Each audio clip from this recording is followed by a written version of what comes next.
Do not try and bend the spoon. That's impossible. Instead, only try to realize the truth. What truth? There is no spoon.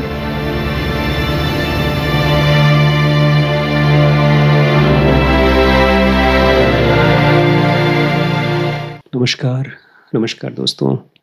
Tripura रहस्य में गुरु दत्तात्रेय परशुराम से बातचीत कर रहे हैं, लेकिन आज तो इतनी कमाल की कन्वर्सेशन है जिसमें ऐसा लगता है जैसे कि गुरु दत्तात्रेय पूरी तरह से एनलाइटेंड है और इस दुनिया से उनको कोई फर्क नहीं पड़ता। एक तरह से कहा जाता है ना कि दुनिया माया है, इल्यूजन है। तो एक आदमी जो पूरी तरह से एनलाइटेंड है, जिसके लिए दुनिया एकदम इल्यूजन है, वो कैसा फील करता है, इसके दर्शन होंगे हमें।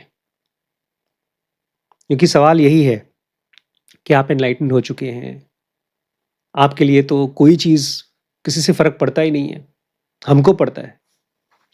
तो आप कैसा फील करते हैं इस दुनिया में। लेकिन इसके पहले गुरु दत्तात्रेय बोलते हैं, ये ब्रह्मांड कुछ नहीं है, केवल एक दिखावा है, चमकता हुआ लेकिन खाली, सपने की तरह। ये है फिर भी नहीं है। ऐसा लगता है जैसे कि इनके लिए ये दुनिया टीवी है। ये तब तक मेरे लिए है जब तक मैं इसको देखना चाहता हूं। हमारे और आपके लिए तो दुनिया मजबूरी है जीना। लेकिन गुरुदत्त कहते हैं, जब मैं इस दुनिया के लिए ध्यान देना बंद करता हूं, ये गायब हो जाता है। कहते हैं इस दुनिया का कोई कारण ही नहीं है एग्जिस्ट करने का, और इसका कोई पर्पस नहीं है कि इससे कुछ होने वाला है। हमारे आपके लिए तो बहुत पर्पस है भाई, एनलाइटेंड होना है, तकलीफ खत्म करनी है। लेकिन जो आदमी पूरी तरह से फ्री हो गया, उसके लिए इस दुनिया का कोई पर्पस नहीं है, कोई गोल नहीं है। ये दुनिया केवल तब आपको होती है जब आप बेहोश होते हैं, एब्सेंट माइंडेड है। ऐसा नहीं है कि ये दुनिया जो दिख रही है वो है नहीं, वो है, वैसी दिखती है जैसी दिखती है, लेकिन इसके अंदर में कोई गहराई नहीं है और इसमें कोई मीनिंग नहीं है। केवल इसको देखने वाला सत्य है। इसको चाहे आप सेल्फ कह लो, चाहे आत्मन कह लो। हमारी मौत होगी, हमारे घर में किसी की मौत होगी तो हम रोएंगे। लेकिन जो आदमी एनलाइटेंड है वो बोलता है ये दुनिया कुछ नहीं, केवल रंगों का एक शो है, टीवी का एक चैनल चल रहा है। वो एंजॉय तो करता है जब तक वो चल रहा है, और जैसे ही खत्म वो गया। एक फिल्म की तरह है, रात गई बात गई। जो कुछ भी चल रहा है दुनिया में, उसको देख करके अगर कुछ घिनौना खराब हो रहा है तो डरता भी है, अगर हंसने वाली चीज है तो हंसता भी है। लेकिन फिर भी पूरे टाइम उसको ये याद रहता है कि केवल ये सब शो है, नाटक है। हमारे और उस आदमी में, गुरु दत्तात्रेय में डिफरेंस क्या है? उसके अंदर कोई डिजायर नहीं है, कोई डर नहीं है, और वो एंजॉय करता है जो कुछ भी आसपास हो रहा है। ये उन्होंने कहा गुरुदत्त ने। परशुराम कहते हैं, एक आदमी जो दुनिया में अभी भी है, जैसे हम लोग हैं आम आदमी, वो अलग अलग फ्लेवर्स में घुसा हुआ है, अलग अलग चीजों को एंजॉय कर रहा है। वो रोता है, वो हंसता है, वो प्यार करता है, वो घृणा करता है, वो इच्छाएं करता है, वो डरता है, वो दुखी होता है, और वो दुनिया को रिजेक्ट भी करता है, बहुत सी चीजों को। लेकिन आप जैसा आदमी जो डिजायरलेस है और जो फियरलेस है, आप जैसा ज्ञानी, आपकी लाइफ क्या है? क्या आपकी जिंदगी एकदम दूर जैसे कोई पहाड़ी पे अकेला बैठा है? ऐसी नहीं है। मस्त क्वेश्चन है। कृष्ण, गुरु दत्तात्रेय या जो भी एनलाइटन मास्टर्स हैं, वो कैसा फील करते होंगे? क्योंकि ज्यादातर लोगों को ये लगता है कि यार इनकी लाइफ बड़ी बोरिंग होगी, हम एंजॉय कर रहे हैं, पार्टी कर रहे हैं, डिजायर्स नहीं है तो फिर मजा क्या है? और इनको देखो, डिटैच्ड है हर चीज से। गुरुदत्त कहते हैं इतना भी अलग नहीं रहता, वो इतना भी अकेला नहीं होता। वो आपकी दुनिया में इसलिए इंटरेस्टेड नहीं है क्योंकि उसको 24 घंटे एक प्योर, अनकॉज्ड, अनडाइल्यूटेड ब्लिस मिल रहा है। एक ऐसा आनंद मिल रहा है जिसका कोई कॉज नहीं है और जो बिल्कुल डाइल्यूट नहीं होता। हमारी और आपकी जिंदगी में जो भी मजे आते हैं ना, वो कभी बहुत ज्यादा होता है, कभी कम हो जाता है, कभी खत्म हो जाता है। लेकिन जो आदमी एनलाइटेंड है, उसको वो टेस्ट मिल रहा है जो अनकॉज्ड है, प्योर है और अनडाइल्यूटेड है। कृष्ण कहते हैं गीता में, इस दुनिया में ऐसी कोई चीज नहीं है जो मुझे नहीं मिल सकती, फिर भी मैं कर्म करता हूं। यही ये भी कहते हैं, जो आदमी ज्ञानी है वो बहुत खुश है और पूरी तरह से जानता है कि वो दुखी हो ही नहीं सकता। क्यों? क्योंकि उसका नेचर ही है प्योर हैप्पीनेस। वहां कृष्ण कहते हैं मुझे भी किसी चीज की जरूरत नहीं है, और यहां पर गुरुदत्त कहते हैं उसको किसी चीज के पीछे भागने की जरूरत है ही नहीं। और जो भी चीजें आप खोज रहे हैं, आपको कभी मिलती है, कभी नहीं मिलती, लेकिन जो प्योर ब्लिस है वो तो एनलाइटन मास्टर को फॉलो करता है, उसके पीछे पीछे जाता है। आपकी बॉडी से तो आप रात को अलग हो भी जाते हैं, लेकिन जो ज्ञानी है उसका स्टेट शरीर से भी ज्यादा नजदीक है उसके। और शरीर ही नहीं, हमारे थॉट्स, हमारे इमोशंस, हमारा माइंड, हम उसके साथ जूझ रहे हैं। लेकिन जो आदमी ज्ञानी है उसका स्टेट, उसकी एक ब्लिसफुल स्टेट उसके माइंड से भी ज्यादा नजदीक उसके अंदर है। तुम लोग तो आम आदमी ये इमेजिन करते हो, जब तक किसी चीज का कारण नहीं है। एक बच्चा है, वो अच्छे नंबर नहीं पाएगा, पैसे नहीं कमाएगा, अच्छी लड़की से, सुंदर लड़की से शादी नहीं हो जाएगी, या कुछ ना कुछ कारण होगा तभी खुशी मिलेगी। गुरुदत्त कहते हैं मेरे लिए किसी भी चीज पर डिपेंड होना भैया वही मिजरी है, एक तरह से नशा है, दुख है। दुख और सुख के तो कारण है। आप देख लीजिए जो भी चीजें आप कर रहे हैं ना, आज वैभव हैं, उनको अच्छे अच्छे कपड़ों में इंटरेस्ट है। शिरीष चाहते हैं खूब अच्छे नंबर पा करके पढ़े, नंबर पाएं, लोग उनको अप्रिशिएट करें, एक अच्छा करियर बने। हम सब यही चाहते हैं कि हमारे को वो चीजें मिले जिससे हमको खुशी मिलेगी। तो सुख और दुख दोनों के क्या है? कारण है। लेकिन गुरुदत्त कहते हैं मेरा स्टेट टोटली अनकॉज्ड, उसका कोई कारण नहीं है, इनडिपेंडेंट, किसी चीज पर डिपेंडेंट नहीं है, अनअसाइलेबल, उसको कोई टच नहीं कर सकता, उसको कोई मार नहीं सकता। परशुराम कहते हैं कि आपकी जिंदगी ऐसे है जैसे कोई स्टेज पर चलने वाला नाटक। बहुत गहरी बात बोल रहे हैं, क्योंकि हम जब इमेजिन करते हैं ना उनकी स्टेट, हम वो चीज समझ नहीं पाते जो जी रहे हैं। गुरुदत्त कहते हैं जब एक नाटक देखते हो तो उसको पहले लिखा गया, उसको प्लान किया गया और उसको रिहर्स किया गया। लेकिन ये दुनिया जिसको तुम जी रहे हो, ये तो बिना किसी कारण के ऐसे ही आ जाती है और फिर खत्म हो जाती है। कहां? कहीं भी खत्म ही हो जाती है, इसका कोई कारण नहीं है। इसलिए जब तुम इस दुनिया के अलग अलग चीजों में डूब रहे हो, तुम बेफजूल की चीजों में डूब रहे हो।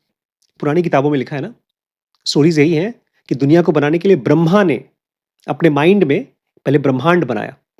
तो परशुराम पूछ रहे हैं क्या दुनिया में कोई क्रिएटर नहीं है, कोई ईश्वर नहीं है? क्या ब्रह्मा ने अपने मन में इस दुनिया को बनने से पहले सोचा नहीं इसके बारे में? गुरुदत्त कहते हैं जब तक तुम मेरी स्टेट में नहीं आते हो तब तक ये सब तुम्हारे लिए है। ब्रह्मा है, विष्णु है जो चला रहे हैं, और फिर शंकर हैं जो बर्बाद कर रहे हैं। लेकिन एक बार जब तुम मेरे साथ आ जाओगे, जिस स्टेट में मैं हूं, तब तुम देखोगे बस तुम्हारा सेल्फ सब जगह है और सबके अंदर अपने सेल्फ को देखोगे। परशुराम कहते लेकिन आप तो फिर भी कर तो रहे हो काम धाम, जी रहे हो। अगर सब कुछ आपके लिए सेल्फ है तो भी आप जी तो रहे हो, कुछ तो कर रहे हो काम धाम। बोलते तुम बेहोश हो इसलिए तुमको लग रहा है कि मैं काम कर रहा हूं। तुम देखते हो दुनिया में चीजें घूम रही हैं, तुम 3-4 चीजों से ऑब्सेस्ड हो, अलग अलग आइडियाज से, मीन्स एंड एंड से। ये मिल जाएगा तो मुझे वो मिल जाएगा, वर्क एंड पर्पस से, ये मेरी जिंदगी का पर्पस है, इसको मैं कर लूंगा तो मेरा जीवन सार्थक हो जाएगा। ये केवल तुम मुझे देख रहे हो कुछ करते हुए। सच पूछो तो मैं कुछ भी नहीं करता हूं। मैं क्या करता हूं? केवल देखता हूं। जो कुछ भी मेरे द्वारा होता है वैसा ही जैसे कि स्टेज पर चीजें हो रही हैं। दुख और सुख, मौत और जन्म, ये सब चीजें उसके लिए रियल हैं जो अभी भी बंधा हुआ है, बॉन्डेज में है। मेरे लिए कोई भी चीज रियल नहीं है। वो सब जैसे शो में, फिल्म में किरदार होते हैं, ऐसे ही है। मैं दुनिया को वैसे ही देखता हूं जैसे तुम देख रहे हो, लेकिन तुम्हें लगता है तुम उसके अंदर हो, लेकिन मुझे लगता है ये दुनिया एक इरिडेसेंट ड्रॉप है, एक इंद्रधनुषी ड्रॉप है। इंद्रधनुष पता है कैसा होता है? होता नहीं है, खाली रंग होते हैं।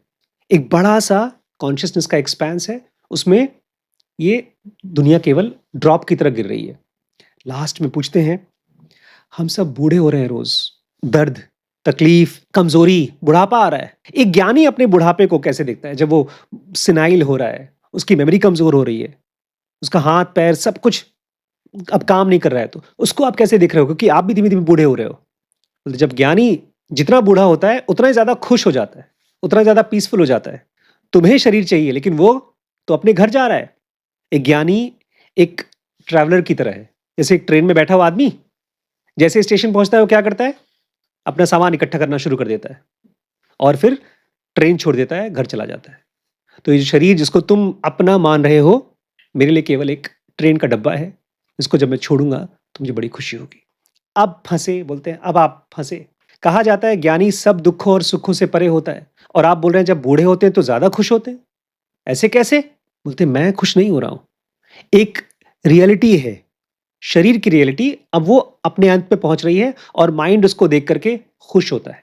माइंड उस रियलिटी को देख पाता है कि मैं इस शरीर को यूज कर रहा हूं और ये शरीर अब खत्म हो रहा है, अब इसको छोड़ने का मौका मिलेगा।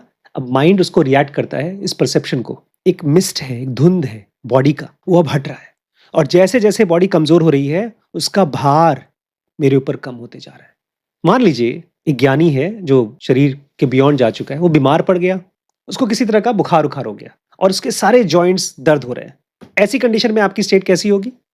जो भी सेंसेशन होता है उसको एक परफेक्ट इक्विनिमिटी में कॉन्टेम्पलेट किया जाता है। मतलब उसको ऐसे देखा जाता है जैसे कृष्ण कहते हैं योगी देखता है सुख और दुख को। कैसे देखता है? एक समान। हम तो दुख से भागते हैं, लेकिन जो ज्ञानी होता है उसको इक्विनिमिटी में देखता है। कैसे देखता है? अगर आपका प्रेशियस शर्ट फट गया तो आप दुखी होंगे, लेकिन ज्ञानी बोलेगा वो तो फटने वाला ही था। बॉडी भी वही एक प्रेशियस कपड़ा है। ये शरीर एक ज्ञानी के लिए ठीक वैसा ही है जैसा है। ज्ञानी उसको कैसे देखता है? Smile of affectionate detachment. वो ऐसे देखता है कि ठीक है, बेचारा शरीर बीमार हो गया, ऐसे देखता है। बस एक स्टेट है जिसमें कि आप शरीर के साथ रहते रहते भी अलग रहते हैं। और यही वर्थ है, यही डेस्टिनी वर्थ है, इसी को परस्यू करने लायक है, नथिंग एल्स। दोस्तों, सीरीज जो आपने अभी भी देखा ये dkbrains.com पे अवेलेबल है और अब हमने कुछ नया किया है इस प्लेटफॉर्म पे। इसका स्ट्रक्चर हमने पार्ट्स में डिवाइड किया है क्योंकि बहुत से लोग हैं जो हमारे कोर्सेज ट्राई करना चाहते थे लेकिन नहीं कर पाते थे फीस की वजह से। तो हमने एक ऑप्शन चालू किया है जो फ्री है। अच्छा, उसके बाद अगर आपको लगता है कि नहीं मुझे अब पेड कोर्स करना है, और फाइनली अगर आपने डिसाइड कर लिया है कि आप हमारे साथ लंबे समय तक चलना चाहते हैं, तो एक ऑप्शन है ग्रो, जिसमें हमारी सारी सीरीज आपको अवेलेबल है through out the year.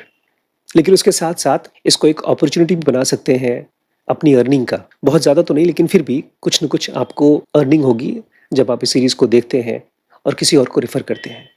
Try out करिएगा, मुझे कमेंट के ज़रिए बताइएगा। आपके सजेशंस हमारे लिए बहुत इंपॉर्टेंट हैं। मैं वेट करूँगा आपके कमेंट्स का। ठीक है, नमस्कार।